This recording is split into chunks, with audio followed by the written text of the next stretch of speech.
The summer sun was still warm in the early September sky, casting long shadows over the schoolyard as students returned for another year of learning. The chatter of old friends filled the air. The excitement of seeing familiar faces after a long break was palpable. Groups of students huddled together, sharing stories of their summer adventures, laughing and catching up as if no time had passed at all. Among the crowd, Jake, a confident and outgoing senior, moved easily from one group to another, greeting everyone with a wide smile. He had always been the life of the party, the one everyone knew and liked. As he walked through the gate, he was immediately surrounded by his friends, and they began talking about their final year, their plans for the future, and the upcoming football season. Meanwhile, in a quiet corner of the yard, Ava, a junior who had always been a bit shy, watched the scene with a mixture of excitement and nervousness. She had her close-knit group of friends, and she was relieved to see them waiting for her by the school entrance. They exchanged warm hugs, quickly falling back into their old rhythm. But as they did, Ava couldn't help but notice the new faces around her, freshmen and transfer students who stood awkwardly on the edges, looking lost and out of place. One of those new faces belonged to Emily, a freshman who had just moved to town. Her family had relocated over the summer, and she didn't know anyone at this new school. She stood at the edge of the playground, clutching her backpack tightly, her heart racing. She had always been shy, and the thought of starting over in a new place filled her with dread. She scanned the groups of students, searching for a friendly face, but everyone seemed absorbed in their own conversations. Across the yard, Liam, another freshman, was having a different experience.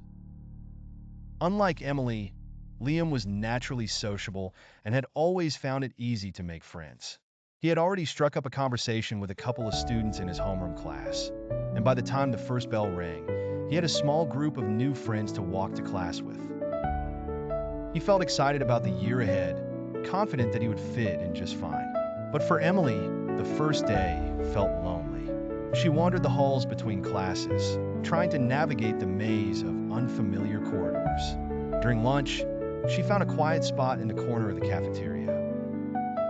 Pulling out a book to distract herself from the discomfort of sitting alone, she watched as groups of students filled the tables, laughing and chatting, and she wished she could find the courage to join them. Back in the senior section, Jake noticed Emily sitting alone in the cafeteria. He had been there once, a new student in a big school, feeling like an outsider. Remembering how it felt, he nudged his friends and said, "Hey, there's a new girl sitting by herself.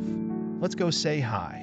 His friends were reluctant at first, comfortable in their own circle, but Jake persisted. "Come on, remember what it was like to be new? Let's make her feel welcome." They approached Emily's table with friendly smiles, and Jake said, "Hi, mind if we join you?"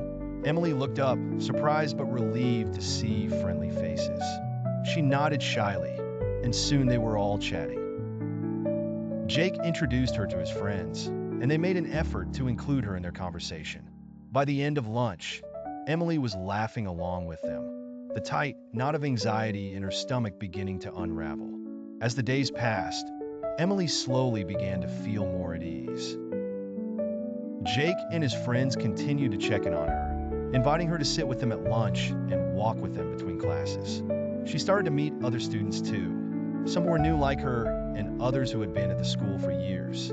Bit by bit, she found her place. Liam, on the other hand, was thriving.